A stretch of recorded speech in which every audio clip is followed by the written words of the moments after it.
पतले होने के चक्कर में नहीं ले पा रहे हैं ना आप मोदक का मजा। प्रॉब्लम यही है कि हम पतला होना चाहते हैं, हम फिट नहीं होना चाहते। अगर हम फिट रहना चाहते ना तो हम पक्का ये मोदक खाते, क्योंकि इनसे अच्छा इम्यूनिटी बूस्टर तो कोई हो ही नहीं सकता।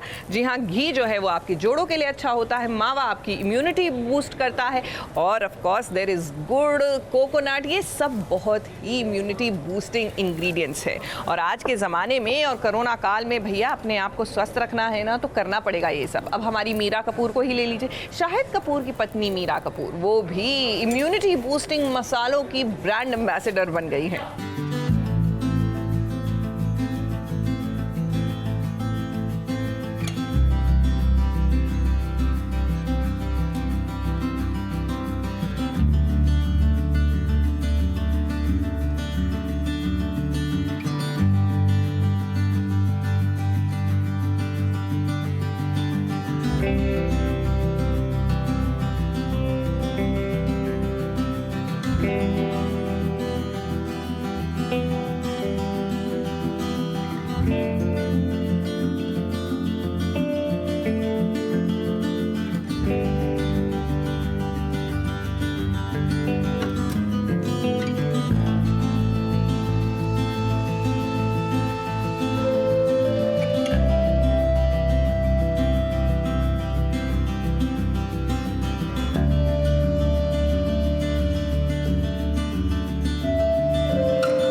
मिसेस कपूर से मिलिए जो आजकल अपने घर में दोनों बच्चों और अपने पति शाहिद कपूर के साथ खूब सारा वक्त गुजारती हैं। कोविड-19 में जहां हम सब अपनी इम्यूनिटी बढ़ाने में लगे हुए हैं, तो वहीं मीरा राजपूत भी एक नया नुस्खा लेकर आई हैं। हेल्थ के बारे में मैं हमेशा से कॉन्शियस हूँ, और ये नहीं है कि पतला होना और बॉडी और ये सब, तो अंदर का जो हेल्थ होता है उसके बारे में मैं हमेशा से शौकीन रही हूँ।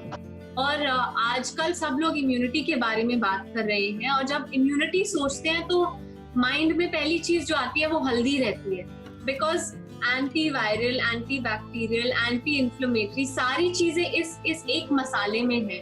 और आज जो मुझे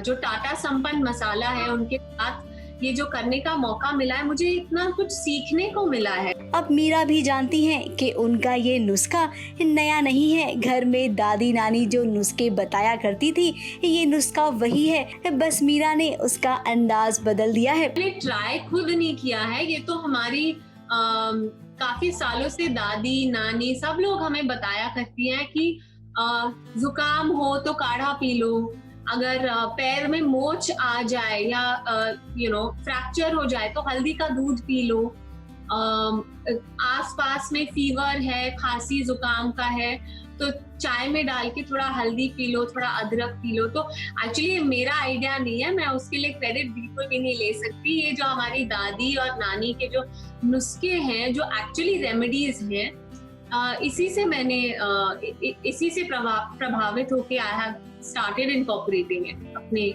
लाइफ में। घर में वो एक माँ भी है और पत्नी भी, तो इस नाते से उसकी जिम्मेदारियां दुगनी हो गई हैं। मीरा राजपूत ने आजकल एक जिम्मा उठाया है। वो बताएंगी कि हमारे खाने पीने में मसालों की कितनी अहमियत होनी चाहिए। घर के मसाले, हल्दी वाले दूध और दादी नानी के खूब सारे नुस्खे हमारी इम्यूनिटी को कैसे बढ़ा सकते हैं। देखिए, इम्यूनिटी तो हर एज ग्रुप के लिए इम्पोर्टेंट है।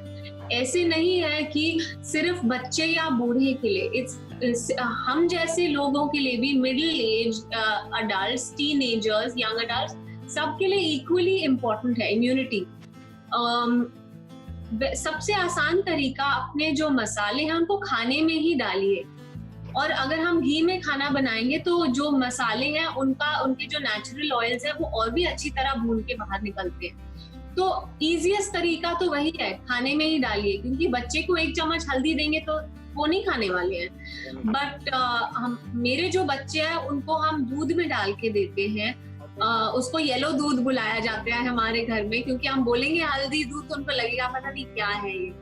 तो येलो दूध पीते हैं दोनों बच्चे एंड सारे एज ग्रुप। अब मीरा राजपूत की ये नई शुरुआत है और इस नई शुरुआत में वो लगभग कामयाब भी हो गई हैं, क्योंकि उन्हें अपने पति शाहिद का साथ जो मिलता है। अब ये तो अच्छा है, शाहिद कपूर एक्टिंग करेंगे तो वहीं मीरा राजपूत मसालों में अपना इंटरेस्ट दिखाएंगी। शुरू से ही जब से हम दोनों माँ बाप बने हैं, हमने हमेशा से एक दूसरे का हाथ बटाया है। ऐसे नहीं है कि क्योंकि मैं माँ हूँ तो सिर्फ मैं काम बच्चों का करूंगी और वही बाहर जाके मतलब वो बाहर का काम करेंगे। हमेशा से जितना हेल्प वो मेरा कर सकते हैं, he is always been there. और ये बैलेंस के बारे में है। मैं स्ट्रिक्ट हूँ तो वो ज्यादा उनको थोड़ी छूट दे देते हैं, या मैं उनके साथ पढ़ाई ज्यादा करूँ तो वो उनके साथ बाहर ज्यादा खेलते हैं। और इन हालातों में हम जो घर पे हैं, जो हमको एक दूसरे के साथ वक्त बिताने का मौका मिला है, ऐसा नहीं है कि वो बच्चों के साथ अलग है और मैं बच्चों के साथ अलग हूँ। वो तो पहले होता था जब वो काम पे जाते थे, बट ये जो अपॉर्चुनिटी मिली है हम चारों को एक साथ टाइम स्पेंड करने का, या हम बाहर थोड़ा फुटबॉल खेल लेंगे, या हम कैच एंड कैच कर लेंगे, बच्चों को साइकिलिंग सिखाएंगे, बोर्ड गेम्स खेलेंगे, साथ में बैठ के खाना खाएंगे। आई थिंक हम दो हमेशा से एक दूसरे का हेल्प करते। तो भाई मीरा, आपसे बातें कर कर हमारे दर्शकों को खूब सारी जानकारी मिली है और उम्मीद करते हैं कि आपके साथ अगली मुलाकात जरूर होगी।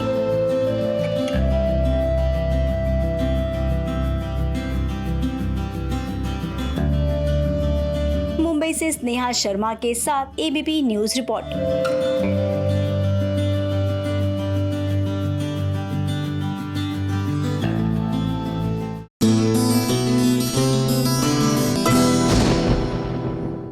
ये है एबीपी न्यूज, आपको रखे आगे।